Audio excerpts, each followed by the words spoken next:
मग तेच ना, आता तिला कळतंय का कुठं जायचं मावशी, ती चालली म्हणून तिला धरायला लागले मी.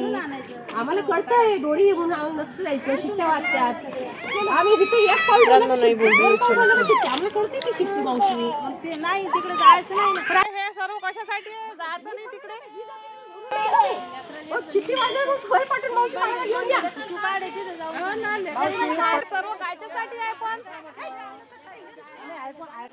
हे सर्व बनलं कायच्यासाठी आहे पण बाळ गेला ना, बाळाला आणायला जाणंच लागते ना. पण आम्ही कशासाठी आलो इथं? फक्त आम्ही बसण्यासाठी आलो काय? तिकडे जाऊ नका, तिकडे फोटो काढू नका, तिकडे चप्पल काढू नका. मग आम्ही आलो कशाला इथं? मग आनंद सागरचा मतलब काय इथं? आम्ही तर दुखीच होता आलो तेव्हापासून.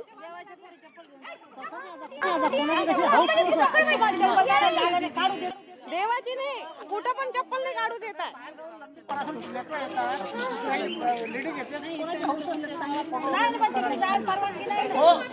तेच ना, मग इकडे नाही जाऊ तिकडे नाही जाऊ. मग आनंद सागर मध्ये कशासाठी आलो आम्ही?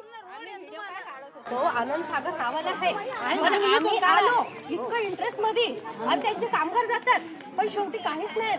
आम्ही कशासाठी खाली इथून काढा, तुम्हाला पूर्ण निघता. अरे आम्ही पण गेलोच नाही ना तिकडे, पुरीच्या बाहेर गेलोच नाही ना. दुरूनच घेत होतो आम्ही व्हिडिओ. ते जायला इंटरेस्ट नाही मावली, पण बाळ गेलं माऊली, तुम्ही हे मोकळं करून द्यायला, जे पर्यटक येतात ना, तुम्ही मोकळं करून द्यायला पाहिजे. बरोबर नाही काही गमत नाही, नाही काही गुरुवारा दिवशी तर तुम्ही मोकळं करून द्यायला, किंवा माऊलीचा तो दिवस आहे ना, नका जाऊन तिथं नका जाऊन. जे ड्युट्या तुम्ही करता ना, तुम्ही द्यायला पाहिजे. आम्हाला कळतंय काय करायचं काय नाही. शेवटी बाळ गेल्यावर आहे ना, ती ड्युटी मागं असते, बाळ पुढं असतं. आम्ही तुम्हाला काय म्हणून राहिलो की तिकडे नका जाऊ.